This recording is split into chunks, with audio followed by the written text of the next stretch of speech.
banned away from Jensen. Huge damage per minute on that guy, so no surprise that's taken away. It's going to be Fiora and Trundle banned away from the two top laners, so it looks like both APX and Cloud9 are aware of that top lane opening, and even Vladimir. Yeah, Azir has been a big one for Jensen. He's been an absolute monster on it throughout the season, always bringing the bad lane threat. He has the mechanical skill to bring in the stream of shuffle as well. Trundle, something that Impact has been relying on quite a bit, picked it twice against TSM, really a dominant laner, something that they're going to want to take away from him. And, you know, Fiora, that's one of Ryze's specials. Yeah, it certainly is. Bard now banned away from Smoothie, so we could see if he tries to prioritize that karma that he's been so fond of. Once again, still going through the bans. Interestingly enough, no one has touched the jungle yet, and with the final Ryze ban, that leaves it wide open. Yep, jungle is going to be wide open, but there's a lot of strong picks. You don't have to be too worried as long as you're comfortable, you know, going tit for tat. It's different banning strategies. Normally, if no one bans it, you know, there's not really the force of hand to ban out a jungler. So people used to kind of do trading of bans, and now a lot of teams are just leaving it wide open. You know, maybe take the Rek'Sai, give away Nidalee, or vice versa, things like that. So there's a lot of different strategies around that. Vladimir and Ryze being taken away here, though. Keane definitely very strong on the Vladimir, and that champion in general has been an absolute power pick in the LCS. The Ryze as well, and looks like Apex looking at their first picks right now. Rek'Sai being hovered, 15 seconds left. He hasn't shown us anything else by toggling away, and he's actually going to lock it in. Ryze for Shrimp.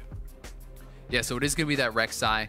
Not too surprising here as the first pick, but this allows C9 to have a chance to answer back with two power picks. You talked about Karma, that's been highly prioritized. Zyra, something that some teams are ranking extremely highly, while others are completely ignoring. So it's kind of interesting to see what the strategy there is going to be if C9 does have some priority placed on this. Aurelia, another pick that has been going pretty commonly in early rounds. Viktor, something that Jensen also really likes, and it's a pretty safe, stable pick that works into a lot of different champions. So there's a lot of options here in the first round for C9, and it's going to reveal a little something about their drafting strategy so far. Yeah, still 15 seconds left for that first pick. You saw the Fizz and Aurelia hover, sort of a call out to Ray, who plays both of those to great success, but it's actually going to be Sivir and Braum locked in for Sneaky and Smoothie. So will be the C9 bot lane. A lot of team fight prowess here coming out. They're obviously not going to be going for, you know, that dominant 2v2 lane. They're not taking a ranged support. They're not taking a strong dueling AD carry. So they're going more for that team fight potential. And to me, that's showing that they're probably already, you know, going to be one of those teams where they're going to have a pretty strong front line, you know, maybe impact on a tank or a fighter, someone who wants to get in there, utilize the Sivir ultimate.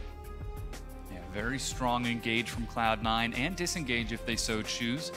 And with that, it's going to be Karma locked in for either Keane or Xpecial, and Apollo going back to that Caitlyn. He played it 3 times in a row yesterday. Yeah, this is actually a pretty frightening bot lane for C9, assuming that the Karma does go to Xpecial. Definitely something that they want to lane swap away from. You're not looking to lane against Karma and Caitlyn, you know, two of the most dominant in their role as far as laning phase goes, as the Braum, as the Sivir, who are, you know, not nearly as strong in the actual laning phase. Braum going to get poked out a lot, although Sivir has great wave clear. You can try to push.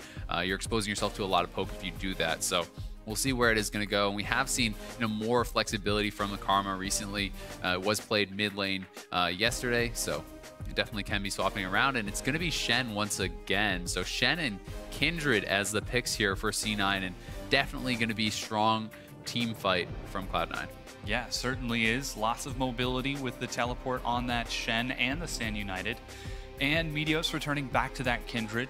We'll see how he does throughout the jungle as Apex. They've got 40 seconds for their last 2 picks. Looks like Cloud9 are actually going to save their counter pick for, not Impact, Jensen. Yeah, in the mid lane. Makes a lot of sense. Jensen has been one of the guys to carry the team through a lot of games, and a very powerful player. Going to allow him to have a chance to get the best possible matchup for himself. Shen being picked just kind of blindly into the top lane is something interesting. That's a little bit new. We've seen it traditionally in the LCS as kind of the Aurelia counter, or counter in like quotation marks, I'm going to say, because it hasn't always worked out. We did see it played by Cloud9 the other day.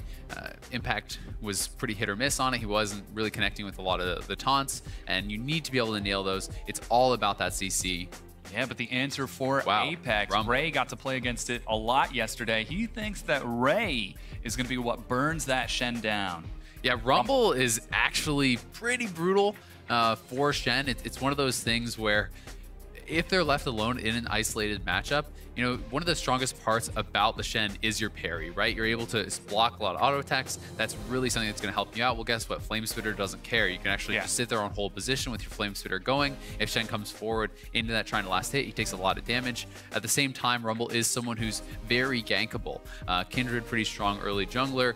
Shen has really fantastic gank assist. If Rumble finds himself in an awkward position, not going to have a good time getting out of that. And for the mid lane, we are having Viktor locked in, so now it's up to Jensen. You know, what does he want to do? And with the hover on TF, it's going to be locked, and it's going to be very much a kind of global comp. They have two globals, both in their solo lanes. They have a lot of ability to move around the map, but it does require them to be proactive. You cannot sit back on your heels and wait for the other team to scale up, because as far as team fighting prowess, both Ray and Keane are going to have massive teamfight ultimates. You know, a lot of AoE magic damage coming out from Apex. They're going to be very powerful. C9 is going to want to spread out the map, find picks, look for engages with Shen ults, with TF ults, with the Sivir engages. They need to kind of try to pick apart Apex and go for more of a macro split push type game. We'll see if Cloud9 can tear Apex apart. We saw the loss that Apex suffered yesterday to Phoenix 1 was when they couldn't respond, when they couldn't make plays because the enemy team was responding. And Cloud9 has got the sort of global composition to react to that this time around. It's going to be pretty exciting.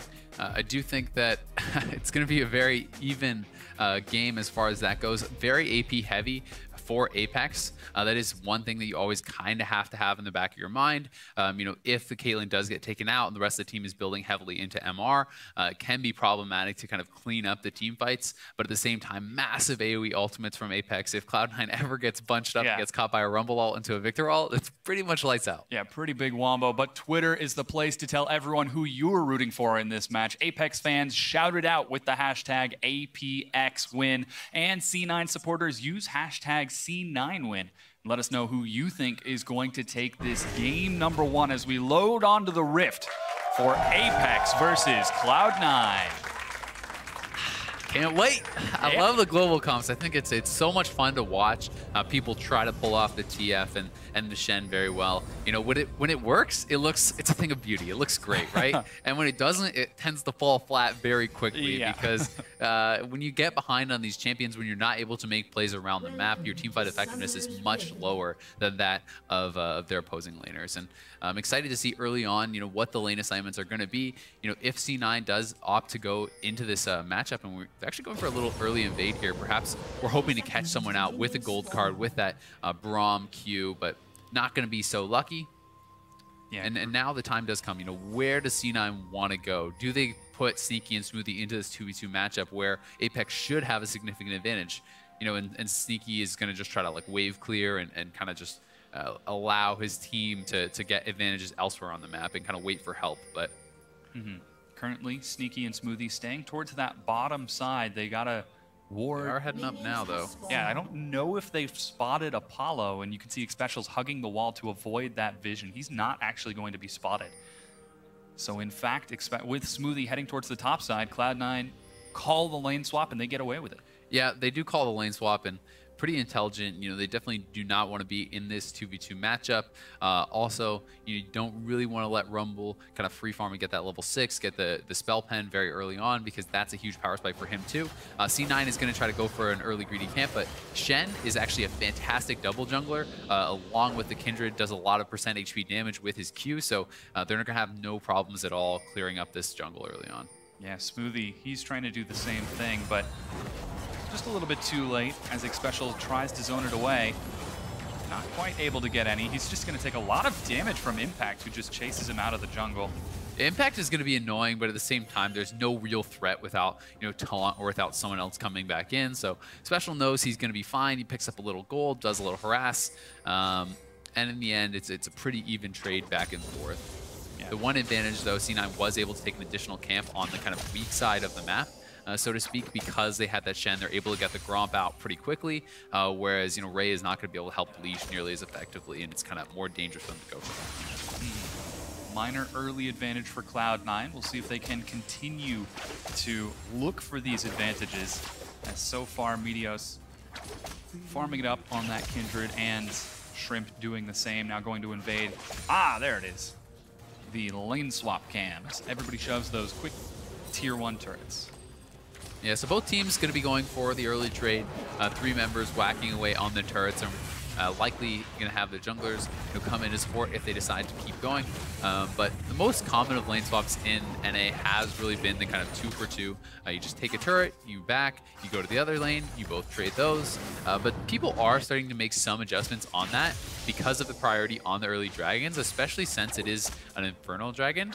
That early ADAP, starting to stack that up, people do place a lot of importance on it. So we'll see if APX is actually willing to swap their bot lane up and try to go for that trade, because it does give C9 the advantage as far as going for the dragon, since their dual lane would be bottom and close to that.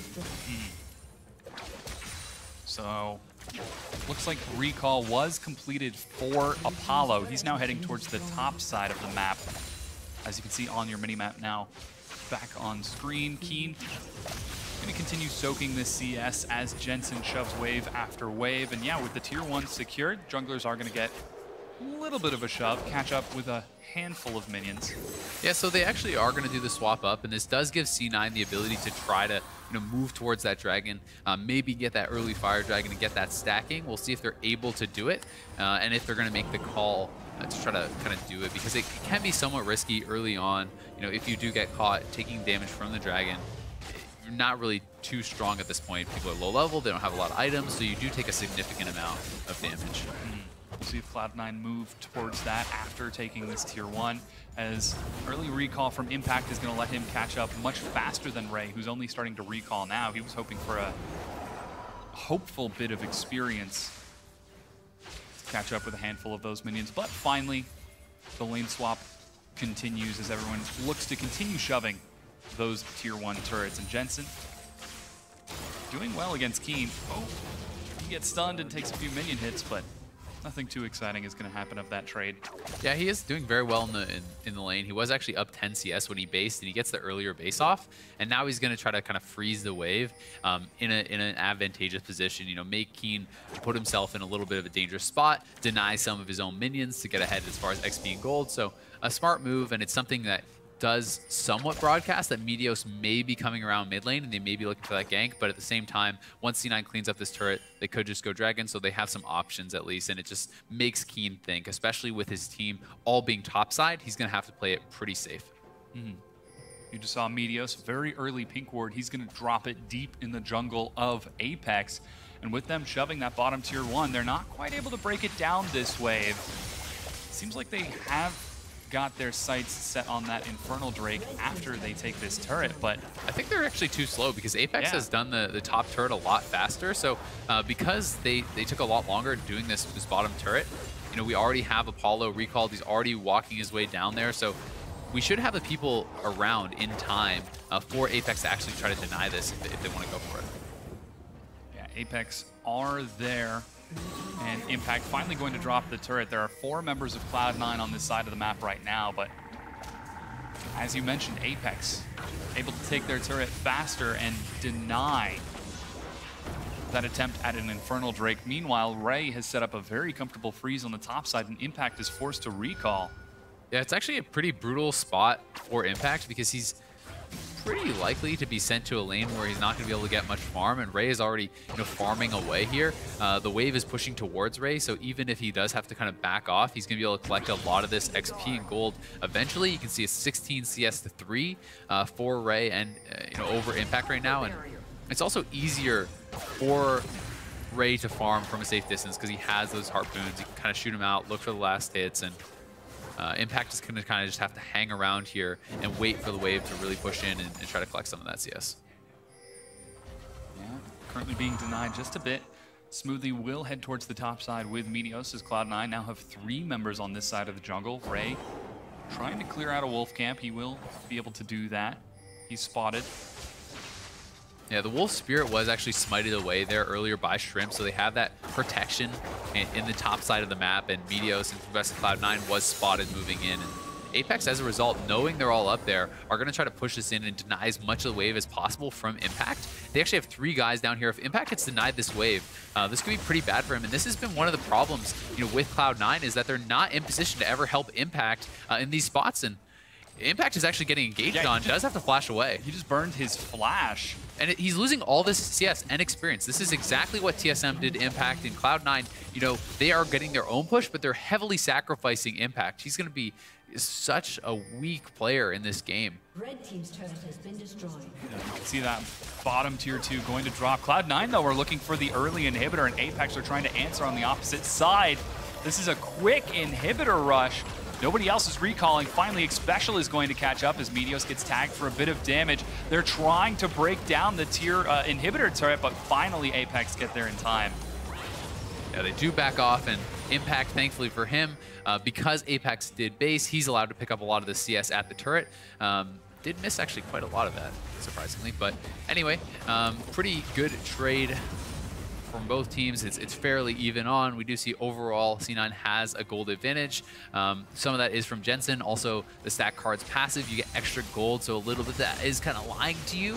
But Ray is going to be a lot stronger than Impact early on here, and we'll see if he can get that early level 6, get his spell penetration items, and be a real presence as far as those team fights. Yeah, Ray looking to scale up.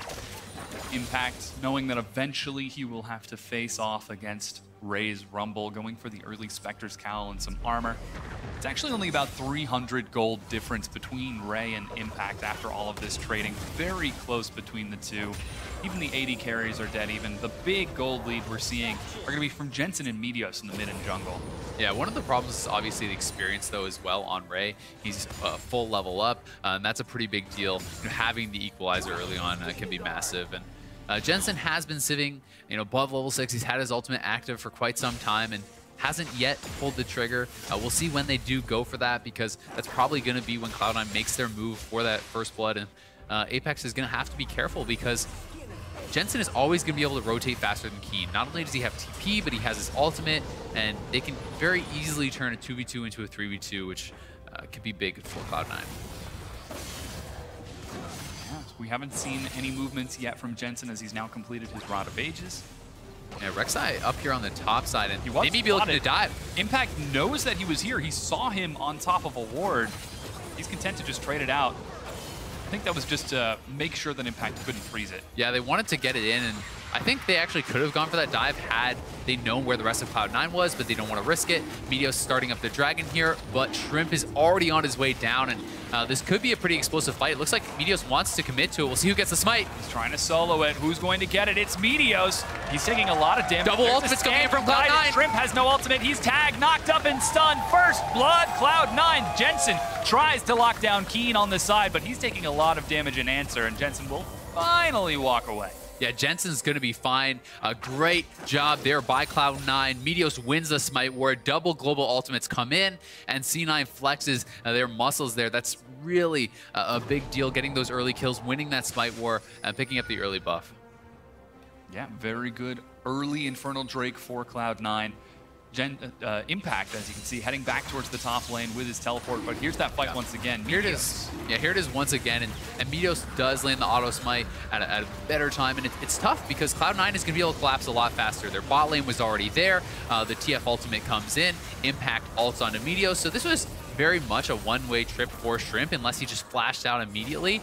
Pretty risky play, and it definitely does not pay off. I think that Apex should have just let it be only him going in there. Everyone kind of like backs off, or everyone had to be there earlier because there was no way they were actually going to be able to have a team fight in that position. And now C9 may have caught the Apex bot lane out here. Apollo pretty far up, and he's zoomed. Yeah, he's out of mana. I think he's going to get caught. Let's see if he can escape. He's got flash and heal. There's no tier 1 turret for him to run to. Yeah, Apollo isn't even going to try flashing. Meteos gets the kill. Yeah, Apollo way too far up there, intelligent to not actually blow the summoners. There was no chance of escape, even if he did. So, you know, that is a little bit of a win, I guess, in a way. But at the same time, Meteos grabs himself a kill. He's already sitting on that Blood Razor, has 3 bounties to his name. Looking great so far for the Cloud9 jungler. And, you know, although Ray is up pretty heavily in farm, Impact has a kill. There's the advantage of the dragon as well going to him. So there's no real advantages as far as that goes for Apex. Apex is going to have to try to find that team fight and look for the really big, kind of AoE combos, but for C9, they're probably just never going to give it to him, or at least trying not to, and just keep splitting out the map, spreading them open, and looking for those ultimates from TF. Yeah, Apex definitely going to have to look for it. Shrimp has found Meteos as he face checks into his own side of the jungle. He's got the respite, no longer has any flash. Oh, let's see if he gets over the wall. He does, and Sneaky might be the one who's caught. There he goes. Wait, Cloud9 are turning this around. Shrimp is turned upon. He's still got his flash, but they attack him over the wall. The knockup, and Jensen secures the kill. Smoothie continues to chase forward. Chasing from the bot side. Jensen, he's got the gold card. He's going to hit Keane. There's Sneaky, another kill for Cloud9. They're still able to drop impact, though. Minor consolation prizes. Apollo drops as well. 5-1, Cloud9. They're not even done. It's going to be a chase for Jensen. He's found Xpecial, flash boomerang, and Cloud9 take 4. Wow, huge plays from Cloud9 there. They pull off the collapse. A beautiful TP in from Impact coming from the bot side to start that off. And Apex just are not respecting the global ultimates, and the pressure that Cloud9 is putting on with this is huge. They're going to be able to clean up the mid lane turret here too and really extend this gold lead. Cloud9, very aggressive turn. Apex, we saw them struggle with counter ganks in their games yesterday against Apex. It was only when they had complete control that they looked like they were having a good time, but now C9 goes in. Yeah, so Meteos with a very quick flash here. He did get the W down on his Q, so he has the Q reset to get over the wall. And this is where they overcommitted. They chased in too far. Jensen's already behind them. Impact has TP'd in. Everyone from C9 collapses, all 5 members here very quickly. You can see Ray already knows this fight's done, so he's already walking back to top lane to push, and Meteos able to ult there onto Smoothie. Smoothie, I think, eventually did actually get taken out. But, Apollo going to get chased down, and Jensen still with that ultimate available, able to use that and pick up the last kill. Oh, Impact dueling against the newcomer Ray, the man who was inspired by, let's see if Shrimp can get in there. As Cloud9 turn once again, Shrimp gets caught by a stun, and Cloud9 turn this around. Killing spree for Meteos. Jeez, they are just killing everybody, and the whole team is getting involved. Kill participation across the board is very high. Oh, yeah. The 80 carry is actually 100% kill participation right now, so good stuff from Siki, always being in the right place at the right time. Be interested to see if Cloud9 decides to actually go for that Rift Herald, as they have pretty heavy jungle top priority right now. Meteos 303 is going to be massive on the Kindred, and they may want to try to secure that buff for Shen. Yeah, very strong. But as we've seen, Cloud9 haven't exactly been the best about prioritizing Ray and enabling him to succeed from the get-go. Whereas Ray, on the other hand, gets a lot of priority from Apex. This time, though, Apex have been trying to fight and skirmish without Ray, and they've been punished for it as Cloud9 turned fight after fight. Yeah, Impact does get sacrificed a lot by Cloud9, but this game it seemed pretty deliberate. They were getting even trades on the other side of the map, and he's been able to play it safe. And although he, kind of had to lead a lot of CS, he wasn't giving up any kills. He's picking up farm. He's now even in experience, and he's made great rotations and early impact with his ultimates. Yeah, just grouping up with the rest of Cloud9. Next Drake to spawn is an Ocean Drake, and once again, Cloud9 have got deep vision. They're already grouped up with their duo on that side of the map. Quick hop over the wall. Very sneaky play from Meteos and Smoothie, but they're spotted out by Shrimp. But Keane looks for another kill. Shrimp gets stunned, but he's over the wall. Impact even joins in. There's the teleports we were talking about. Xpecial takes a few hits. And the gold card from Jensen does not quite catch anyone, as Apex are finally able to get away without losing any members. Yeah, Ray does have his ultimate, though. They look like they want to chase. Equalizer comes down. He drops it down. Jensen's kiting it around. Smoothie turns, and Shrimp overextends. He goes down. Impact. Whoa, he's going to be saved by Meteos. Jensen's not done yet. He lands the gold card onto Keane. That Rod of Ages coming up huge. So many bounces on the Ricochet, but they just get the one. Yeah, Apex really wanted to force something there. They wanted to try to get some kills, chase him down with the equalizer, but Cloud9 was pretty well spread out. They didn't actually get much of a connection. The only person really getting caught by those ultimates was Impact, and that's easily denied by Meteos. So great job once again by Cloud9 extending this lead and gonna pick up another dragon. Yeah, very smooth play from Cloud9. This is their second Drake, the Ocean Drake, more sustained. going to allow them to rotate around even more, whereas Apex, on the other hand, now 4,000 gold down. Meteos even denying the jungle camp. He's going to be caught on by Shrimp, doesn't have the respite, hops over the wall. Ray can't quite catch him. There goes the attack. Oh, finally the execution. Shrimp turns onto Jensen, and that's a quick 2 kills for Apex. I've been down that road before. You want that bounty. Maybe you died for it, but you're going to call worth. You chalk it up to a little bit of an error there, but that's fine. Meteos goes down. Jensen sure to follow, but Cloud9 are not going to lose much more off of this. You know, the Dragon's not available. They're in place to defend mid lane. And there's not really a lot that Apex can go for unless they want to try their luck at the Rift Herald, but that would be pretty dangerous. Yeah. Finally able to end the killing spree of Jensen and Meteos. Here that is once again. Yeah, so he wants the bounty, and this is why Meteos is going so aggressive for it. He does get it, but he's going to pay with his life, and Sneaky sees, ooh, this one's not looking so hot. He's going to run out and leave his boys alone. Meteos does go down, and Jensen, who is there trying to help save him, is going to fall as well.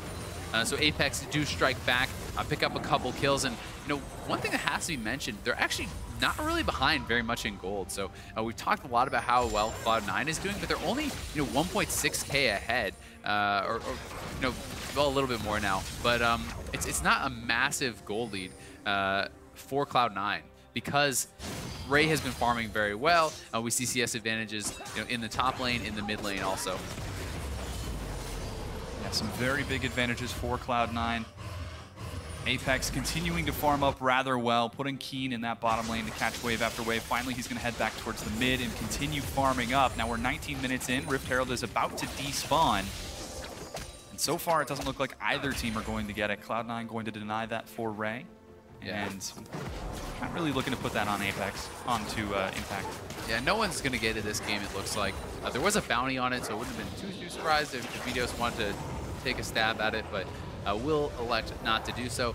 We haven't talked about it yet, but Ray also with a pretty neat build here. The traditional build had always been kind of, going to early spell pen, whether it's an Abyssal or just like early working towards Leandries and stuff, and just picking up your Haunting Guys. So you have Haunting Guys plus the Sork Boots, very early spell pen, and you can do a lot of damage with that. Instead, Ray elects to go for the Proto Belt, so he can kind of dash in, has a little bit more playmaking potential and chance to kind of get on the back line with that Flame Spitter, building towards Zhonya's now, so he can kind of hop in, drop the ult, turn on the Flame Spitter, and then Zhonya's, and it's pretty cool.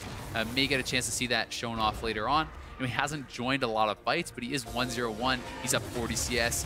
Ray doing pretty well for himself. Yeah, and from what we've seen from Cloud9, it seems like they're prepared for this. They're continually splitting up. They're not letting themselves get caught out of position by Apex, and they're ready and willing to turn this around. So Ray really going to have to look for an opportune moment to get that AoE combo down. Yeah, that's what they're always going to be looking for. Apex has a lot of teamfight power.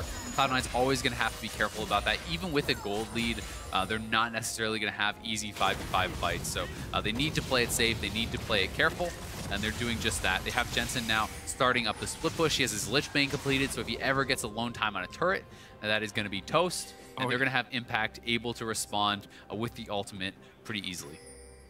Yeah, it's going to be a very scary Twisted Fate. Cloud9 getting deep vision in Apex's jungle, but just a few seconds ago, Apex were able to get some wards of their own, so they know that this is going on. They know to play it safe. Apollo trying to catch some minions on the bottom has got to be careful he's not collapsed upon. That's why we see Xpecial and Shrimp waiting just outside of vision, but nobody's defending mid. Sneaky, whoa, takes some big damage, blows on the hunt. Ryze has already been finished. Sneaky tries to turn it around, and Smoothie catches up. There's a Stand United. They're finally able to drop the turret, though. Yeah, they do get the turret, and Apex has to back off. Nice ultimate in from Impact, because Sneaky got caught by that Ryze slow. He would have been in trouble. Impact responds, save his AD carry's life. They pick up the turret. Good job there by Cloud9. And yes, although Apex was aware of that incursion into the jungle, it was mostly just about getting vision down to allow Jensen to safely split push. And at the same time, while that fight was happening mid lane, Xpecial cleaned out a lot of that vision. You can see that the deep wards from Cloud9 are pretty much all gone. They just have one in the Wraith Pit and one in that kind of banana brush above red. And this pink ward has actually been there for a very long time. Yeah. That's something that is always a little bit funny to me when I'm watching pro play and those stick around, because that's something that you need to be able to kind of train yourself. When you walk by there, when you're walking red, when you're walking gold, just always check that brush. It's so common. And You'll find that a lot in solo queue as well. When players do put a pink ward down there early, you can have it last almost the whole game, even at high elo. You play a very different solo queue than I do. Your team wards? I ward. If the pink ward isn't in the mid lane bush, then there are no pink wards. Fair enough. That's the level we're talking about. But Cloud Drake is going to spawn up in 40 seconds. And Cloud9 already putting Jensen on that side of the map. And C9, though, they look to clear out vision on the top side of the jungle. Could be looking for a pick. Might be trying to bait APX forward. But I don't think APX are going to fall for it. They've grown wise to these sorts of pick plays. Once again, Jensen back in the bot lane, Impact in the top lane. They're always going to have the ability to collapse with globals, and no one is answering Jensen right now. And as we talked about, Lichbane done. Once he gets up to this turret, it's going to be taking a massive amount of damage very quickly. The only thing is Jensen does not have a lot of wards, so he doesn't feel safe to actually put too much pressure. So once Cloud9 gets more vision on the bot side, he can push more aggressively, but they can do this kind of back and forth dance, pressure the Baron, draw someone down to the bottom, and have Jensen either continue pushing there, TP up top, ult up top. So they have a lot of options. Yeah, right now there's no one from Apex to defend that bottom lane.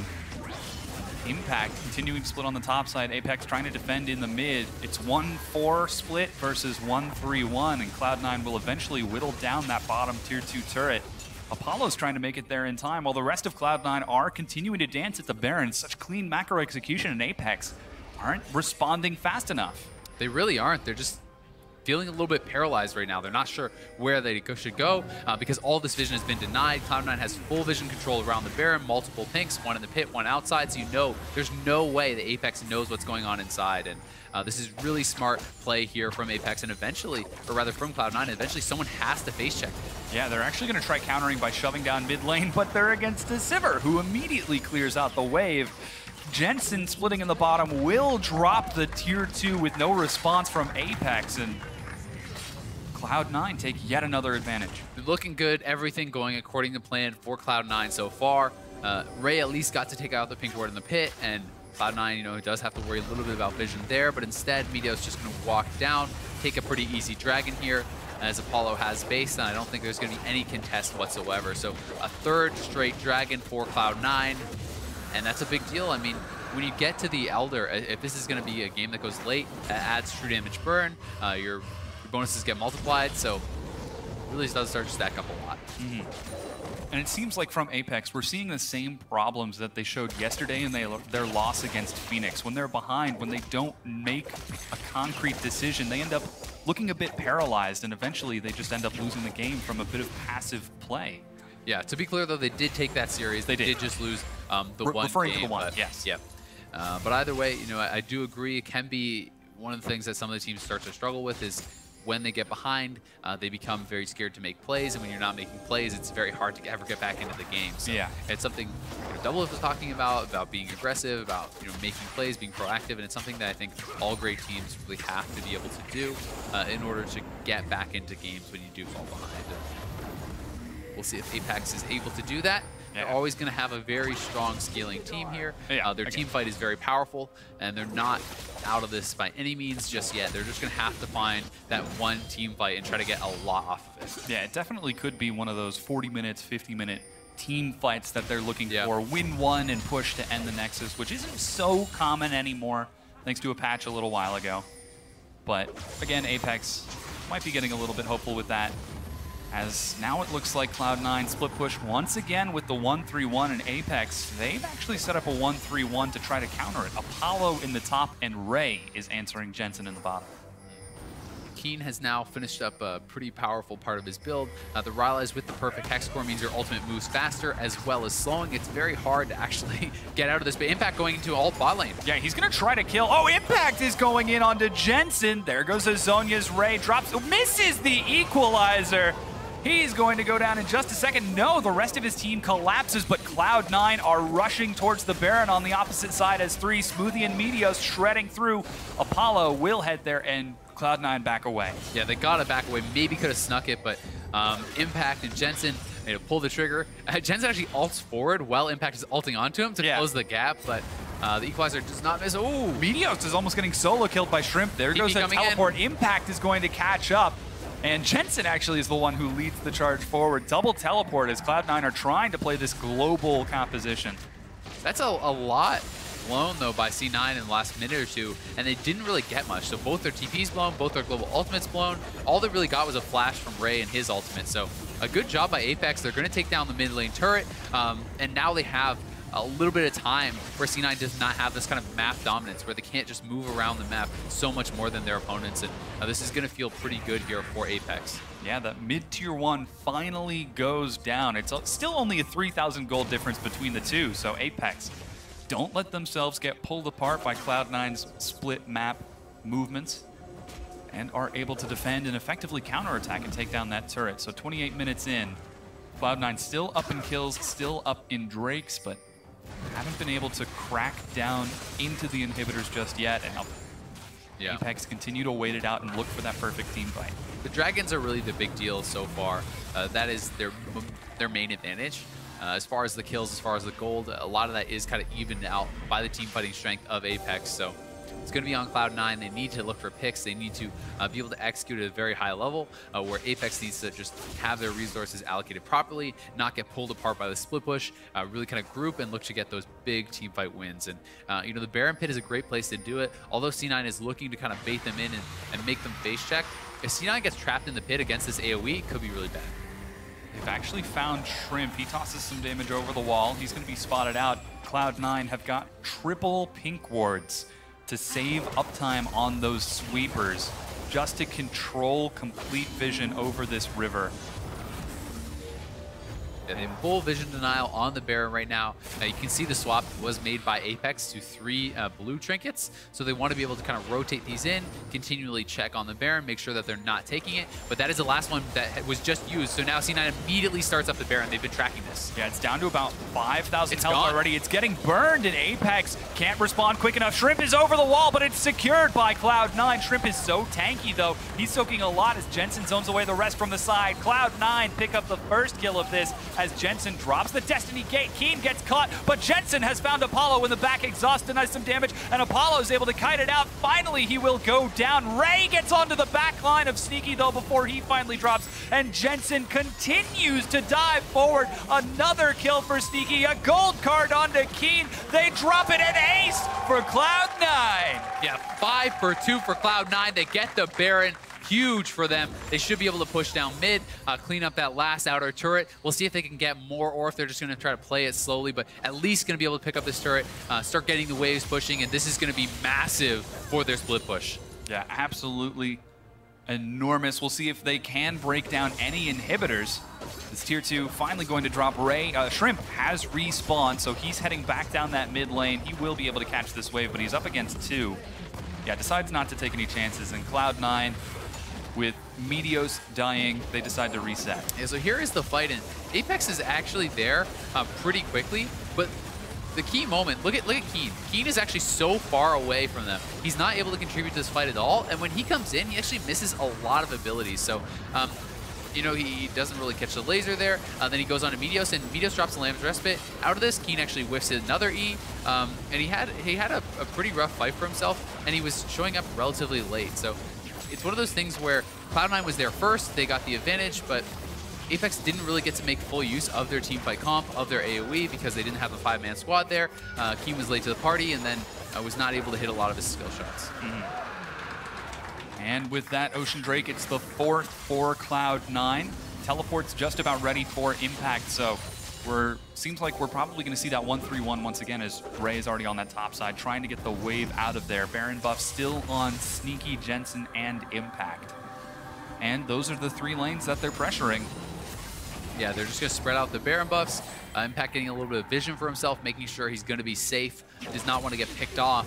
That is really the key for Apex, is they're going to try to collapse on these side lanes, get kills, and be able to hold on that way. Because if all 3 lanes get pushed to their turrets with the Baron buff on them, it gets very difficult to actually clear this out. So Apex is going to have to pick their moment. They're going to have to decide, when do we hard engage? Who do we go for? Yeah, something you mentioned earlier was that they don't have to, they should not overcommit their resources and let themselves get pulled apart by Cloud9. In that fight, That's exactly what we saw. They tried to fight the Baron, but they just didn't have enough people there, and they didn't find the team fight they were looking for, which is why Cloud9 were able to punish. But they might be face-checking a bit too far. Meteos, there's the Stand United and the Respite, and immediately Apex back out. Those are two big summoners, but Shrimp is caught over the wall. There goes the Equalizer on top of the Fisher, and they're going to be able to drop Shrimp. Meanwhile, Sneaky and Shrimp, oh my gosh, oh, he survives. The ace in the hole is not enough. And C9 take one. They take one, but very close to that fight being able to go the way of Apex. A lot of summoners blown here on both sides, and you know, the AoE ultimates did come down, but thankfully for C9, they're still pretty healthy. They're pushing in. They have the Baron buff, and Shrimp is down. Apex did get a little bit of time to heal up, though. Yeah, you can see Cloud9 are trying to regenerate with double Ocean Drake, whereas Apex have got their base right there. So Home Guard going to help reinforce just a little bit faster. And the split push is denied by Apex, catching Cloud9 out of position. Yeah, Apex actually did a really good job not losing any turrets past that mid lane tier 2 that they lost right off the Baron take. So they do not get their base cracked open. They hold on, and this is, you know, really what they're trying to do. They're trying to get more and more time for their members to scale up and really become those team fight beasts. We saw how close Apollo was to taking out Sneaky. You know, their item or two, he maybe is able to do that. We have the 80% crit Caitlyn already online. You know, a lot of key items coming in here for Keane and Ray as well. You know, the Ryze, we have the Zonias as well for Ray, and Lichbane has been completed for Keane, so he's going to have that massive burst on his Q auto. Very big spikes as Apex are keeping themselves in this. Baron buff has worn off, and Cloud9 reset yet again. Slowly but surely whittling Apex down, but as you mentioned, they haven't lost that critical inhibitor yet, and they still could turn this game around with one big team fight. One of the tough parts for Apex is that the next dragon is actually going to be Elder. So when the Elder Dragon does spawn, C9 has 4 dragon buffs. Apex is basically forced into a situation where they have to try to deny it, but even if they get it, they get very little from taking it because they don't have any bonuses to multiply, they don't have any additional true damage, so it's going to give C9 multiple chances as this game goes longer to really kind of get those advantageous fights and to force their advantage of having taken these 4 dragons. Very strong buff. We'll see if Cloud9 will be able to take it as they return back to the exact same strategy that they've tried before, but Apex are already prepared. They've got Ray defending bottom. This time it's Apollo and Xpecial in the mid lane, catching minions, and Keane in the top, but they've finally grown wise to the split push. Now Baron's up in 90 seconds once again. Cloud9 reset, get some more wards, continue to fight over vision. They could be looking to take that relatively soon and try to close out a little bit more effectively.